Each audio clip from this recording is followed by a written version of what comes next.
Howdy folks, let's talk about phishing. Phishing is a sneaky trick that cybercriminals use to try and get your personal information, like your passwords or credit card numbers, by pretending to be someone else.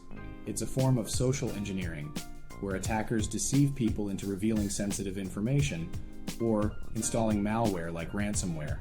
Phishing attacks can take many forms like deceptive phishing.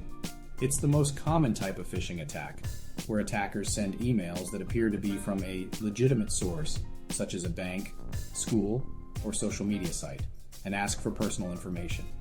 Spear phishing is another method that uses a more targeted form of phishing attack, where attackers research their victims and send personalized emails that are more likely to be opened and acted upon.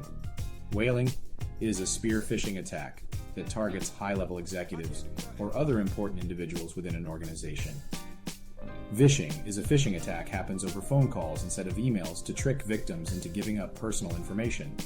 When you think vishing, think scam callers. Smishing is a type of phishing attack that uses text messages instead of emails to trick victims into giving up personal information. Now, why do these cyber criminals do this? Well, they're just a bunch of lazy folks who don't want to work for an honest living. They'd rather try to trick people into giving them their hard-earned money. The goal of the attacker can vary, with common targets including financial institutions, everyday people, email and cloud productivity providers, and streaming services.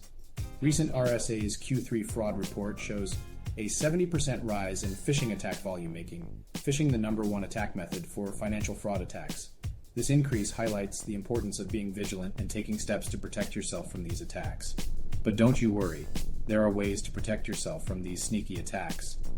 Here are some tips to keep in mind. Be on the lookout for any suspicious emails or messages. If someone is asking you for your personal information, it's probably a trap. If something seems too good to be true, like a free vacation or $1 million, it probably is. Make sure your passwords are strong and unique. Don't use the same password for everything, or else if one account gets hacked, they'll all be in danger. If you get an email from someone you don't know, don't click on any links or download any attachments. Be wary of emails that claim to be from a business or organization that you deal with, especially if they ask you to update or validate your account information. Check the URL of any website you're visiting to make sure it's legitimate. Sometimes attackers will create fake websites that look just like the real thing. You can use anti-phishing software to help protect you from these types of attacks. There are also tools like virustotal.com that can be used to check for malicious links and other suspicious activity. Remember, phishing is just a bunch of cyber criminals trying to trick you out of your money. But if you stay vigilant and keep your wits about you, you'll be able to keep yourself safe from these types of attacks. Remember, phishing is just a bunch of cyber criminals trying to trick you out of your money, or trying to trick you into doing something like clicking links you shouldn't or download something you shouldn't. But if you stay vigilant and keep your wits about you, you'll be able to keep yourself safe from these types of attacks by noticing when things don't seem right. Thanks for watching this cartoon.